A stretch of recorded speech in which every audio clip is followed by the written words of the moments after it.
Good morning, welcome back to my channel Krishna's blog. Rahi দেখো আজকে সকালে উঠে গেছে, উঠেই কিন্তু খেলা শুরু করে দিয়েছে। এই যে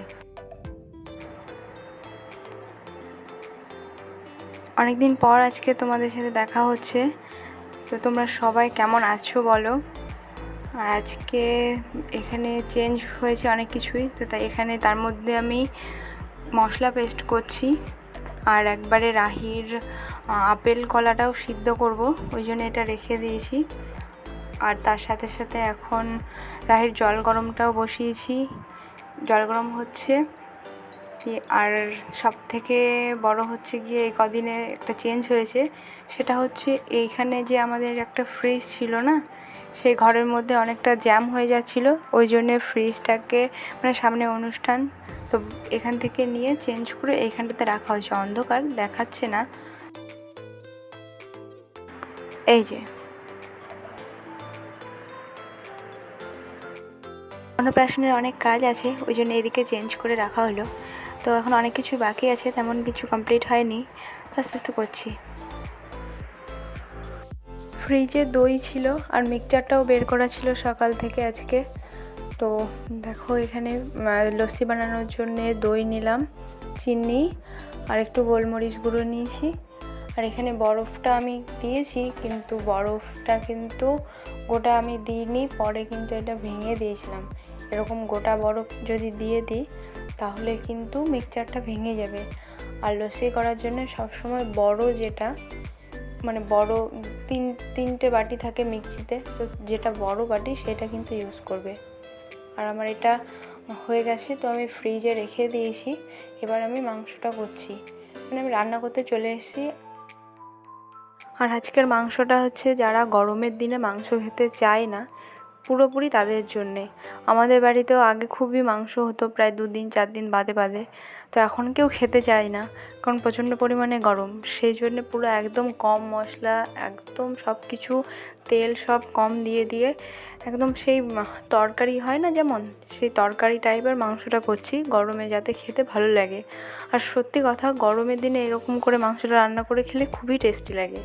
আমি করছি, তোমরা দেখো, দেখে তোমরা নিজেরা ট্রাই করে খাও, দেখো খুবই ভালো লাগবে। আর বিশেষ করে অনেকেই আছে যারা গরমে মাংস খেতে চায় না, তো বলে শরীর খারাপ হয়ে যাবে, তো তাদের জন্যই বলছি কোনো কিছু প্রবলেম হবে না। আর এটাতে এতটাই টেস্টি লাগে না, একবার বাড়িতে নিজেরা ট্রাই করে খেয়ে দেখো। আর একটু বেশি করে আলু দিয়ে একটু ঝোল ঝোল করে করলে খুবই টেস্টি লাগে। আর এখানে গুঁড়ো মশলা আমি ইউজ করেছি ধনে গুঁড়ো, জিরে গুঁড়ো আর লঙ্কা গুঁড়োটা, এটা আমি আগে থেকে অল্প করে ভিজিয়ে রেখেছিলাম। আর এটা পেঁয়াজ, আদা, রসুন মানে পেঁয়াজটা গোটা আছে আর আদা রসুনটা পেস্ট করা, তো তার মধ্যে মশলাগুলো দিয়ে এরকম কষে মাংসটা দিচ্ছি। এবার হালকা একটু নাড়াচাড়া দিয়ে, এটা কিন্তু আমি জল দিয়ে কষবো, পুরো মশলাটা দিয়ে কিন্তু কষবো না। তেলের উপরে অনেকে কষে, কিন্তু এটা আমি তেলের উপরে কষছি না, এটাতে স্লাইড একটু জল দিয়ে আমি ঢেকে দিচ্ছি, যাতে করে মাংসটা পুরোটা সফট হয়ে যাচ্ছে। এইভাবে কিন্তু রান্না করলে মানে গরমের দিনে আর কি, যেটা ওই কষা কষা টাইপের একটা ভাব, মশলার রিচ টাইপের যে ভাবটা আসে সেটা কিন্তু চলে যায়। ওই জন্যে কষানোতেই যদি জলটা দেওয়া হয় তো মাংসটা একটু তুলতুলে নরম টাইপের হয়, যাতে জুসি টাইপের হয়, খেতে ভালো লাগে। তো এটা আমি হতে থাক আস্তে আস্তে। তারপর হালকা একটু কষে কষে এলে এটা আমি কিন্তু ঝোল দিয়ে দেবো, তারপরে কিন্তু আলু দেবো। ঝোলটা একটু টেনে গেলে আলুগুলো দিয়ে দিলাম, তারপর আর একটু নেড়ে চেড়ে কষে দিয়ে ঝোল দিয়ে পুরো মাংসটা আমার রেডি।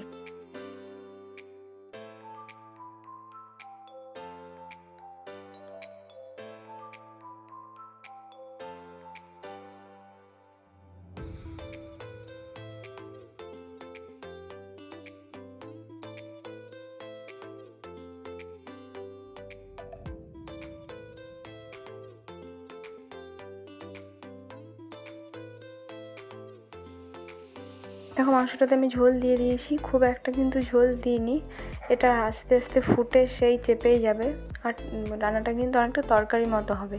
দেখো এটা নামিয়ে দিয়েছি আমি, হয়ে গেছে রেডি। এটা কিন্তু অনেকটা আলুর দমের মতো লাগবে, ওই ঘুগনির মধ্যে যেমন ছোটো পিসের মাংস দিলে যেমন হয়, এটা ঠিক ওই টাইপের হবে। আলুর দমের মধ্যে মানে চিকেনের একটু হালকা টাচ আছে। আর আর কিছুই না। তবে এরকম করে গরমের দিনে রান্না করলেও ভালো লাগে, আর খেতে তো তোমরা করে খাও তবে গিয়ে বুঝতে পারবে টেস্টটা কোন লেভেলের। চলো এটা দেখলে এবার এটা করে নিজেরা খাও। এবার আমি লস্যিটা রেখেছিলাম ফ্রিজে, দেখি কি অবস্থায় আছে। তবে কিন্তু গরম গরম মাংসের সাথে লস্যি খুব যায়। আমি রান্না টান্না করেছি, খাওয়া দাওয়া হয়ে গেছে আমাদের দুপুরে। এবার এটা বের করে দেখছি এরকম একটু জমে গেছে, আর ওপরে কিন্তু ক্রিম হয়ে গেছে। মানে আমি ওই মিক্সিটা ওই জারটা ধরেই ফ্রিজে রেখে দিয়েছিলাম, তো একটু ক্রিম উপরে একটু জমেছিল, সে মালাইটা উপরে ছড়িয়ে দিচ্ছি, এটা খেতে আর একটু ভালো লাগে। আর ডেকোরেশনের জন্য তো আছেই। তো যাই হোক, খাওয়ার পরেই পুরো একদম জমে যাচ্ছে ব্যাপারটা, আরও ভালো লাগছে। মানে খেতে যেমন ঠান্ডা, টেস্টিও হয়েছে। আর এটা রাহির জল গরমটা বসিয়েছিলাম, জল গরম ঢেলে দেবো। আর তখন সেই রান্না করার আগে আমি ওর আপেলটা আর কলাটা সিদ্ধ করে রেখেছিলাম, ততক্ষণে ঠান্ডা হয়ে গেছে। এবার ওটা আবার পেস্ট করব। তো আমাদের খাওয়া দাওয়া হয়ে গেছে, এবার এটা ওকে খাওয়াবো। এখানে আপেল আর কলাটা সিদ্ধ করা আছে।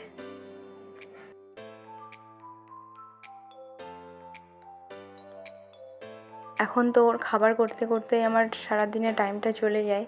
তো 2-3বার আছে টাইম টেবিল করে খাবার খাওয়াতে হয়। কখনও আছে যে খাবার করে নষ্ট হয়ে যায়, মানে বাচ্চাদের খাবার বেশিরভাগ পুরো ফ্রেশ থাকা দরকার, মানে সাথে সাথে করেই জিনিসটাকে খাওয়ানো উচিত। তো অনেক টাইমে আছে এরকম করি, কিন্তু খেতে চায় না, তখন জিনিসটা নষ্ট যায়। আবার কিছুক্ষণ পরে হয়তো খেতে চায়, কিন্তু আমার খাবারটা রেডি হয় না, রেডি হয়ে ওঠে না।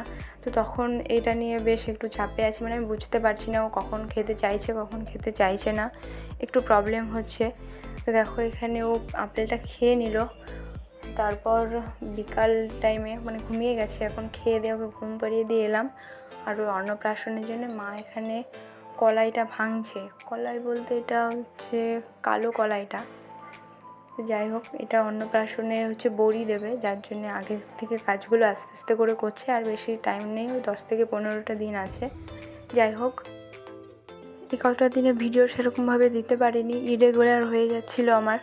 তো মানে অন্নপ্রাশনের জন্য আগেই বলেছি যে একটু প্রেশারে ছিলাম, চাপে ছিলাম, যার জন্যে কন্টিনিউ করতে পারিনি জিনিসটা। তো এখন কিছুটা আস্তে আস্তে করে কাজ অনেকটাই গোছানো হয়ে গেছে, তো এখন একটু রিল্যাক্স মনে হচ্ছে নিজেকে।